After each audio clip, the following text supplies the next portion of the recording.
Alors disons que la particularité de cette commission, c'est que très vite aussi, elle a été mandatée par le président du pays pour aboutir à des décisions, pour aboutir à des préconisations permettant de faire avancer la culture dans le pays.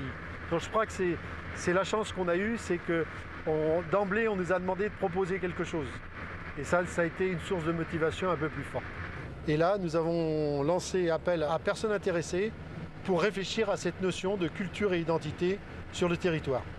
On parle d'identité du territoire, or on se rend compte que ce n'est pas l'économie qui a fait l'identité du territoire, on se rend compte que ce n'est pas les actions au niveau du social, et on a, je dirais, la chance de pouvoir, avec un tissu associatif important, créer une identité au niveau culturel et culturel associatif. Par contre, ce qui nous semble important, c'est qu'il ne faut pas que le pays de Brocéliande soit un faubourg de Rennes. On voit bien, il y a beaucoup de nouveaux habitants à y venir et il nous semble important que notre territoire doit être un territoire du lien social.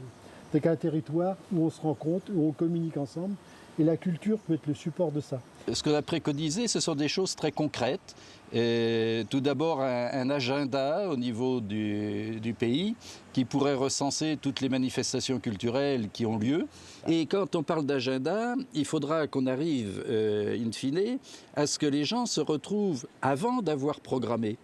C'est-à-dire que, parce qu'autrement, actuellement, qu'est-ce qui se passe? Chacun programme dans son coin, et puis on vient, on se retrouve et on dit voilà ma date, et ainsi de suite. Bon, c'est déjà un premier pas, mais il faut qu'on arrive à se retrouver avant, en disant j'ai un projet de programmation, est-ce que ça peut intéresser des gens? J'envisage de le faire plutôt vers telle date ou vers telle autre, peut-être sur tel secteur géographique. Bon, là, on va commencer à construire.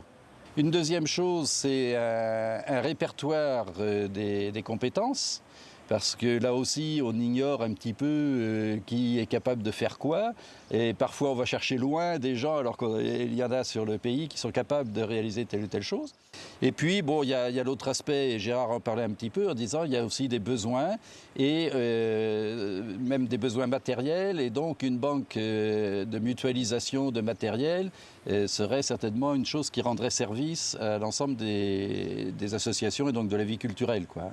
On ne parle pas uniquement des actions à mettre en œuvre, mais que quand des membres expliquent qu'il faudrait un agenda culturel à l'échelle du pays, où il faudrait une plateforme d'accompagnement ou une plateforme de mutualisation du matériel, ben, qu'on s'interroge toujours sur le pourquoi. Pourquoi il semblerait qu'il faille ça sur le territoire. Et c'est ce qui nous a permis d'afficher des grands objectifs en termes de mise en place d'une politique culturelle à l'échelle du pays. C'est des choses très concrètes pour pouvoir faire que les gens se rencontrent et aient envie de travailler ensemble, de réaliser des choses ensemble. Au-delà des outils, c'est se rencontrer. Donc l'informatique va être un support fort, c'est vrai, mais il faut que ce soit l'occasion de nous rencontrer parce que je pense que l'identité se développe aussi à travers la rencontre. Notre commission coïncide aussi à un moment où Leader Plus s'arrête, mais Leader Plus a propulsé un certain nombre de projets, de micro-projets, et c'est vrai que si on veut qu'ils vivent, il va falloir sans doute qu'ils soient soutenus par une structure. On ne peut pas anticiper les conclusions des 2 mois de travail qu'on a encore à faire et d'un stagiaire qui va travailler, puisqu'on lui a demandé de poursuivre 2 hypothèses. La création d'une structure propre à la culture, de mise en réseau de la culture, qu'elle soit associative ou qu'elle soit de type coopérative, ou que ce soit adossé à une autre association. Et je pense que nous c'est important, on est ceux qui construisons actuellement cette structure, mais il faudra s'enrichir de la diversité des associations culturelles du pays de Brocéliande pour être plus représentatif et faire avec tout le monde. Avec tout le monde. On va plus être utopique à notre âge, mais avec le plus de gens possible. L'impression que j'ai, c'est que les objectifs ne sont pas forcément les mêmes, culture marchande et culture associative. Et que ce n'est pas toujours facile de travailler ensemble, c'est la première constatation que je fais. Et que on ne voit pas aussi souvent la culture marchande de plancher dans autant de réunions. Hein.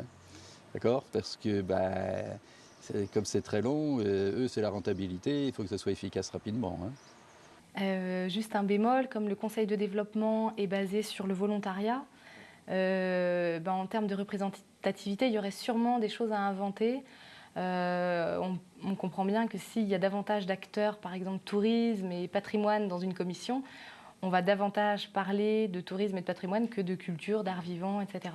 Donc c'est un petit peu le problème, si on veut, de notre commission, c'est qu'elle n'est pas forcément représentative de tout le monde culturel, et à plus forte raison de tout ce qui pourrait être fondateur de l'identité du territoire.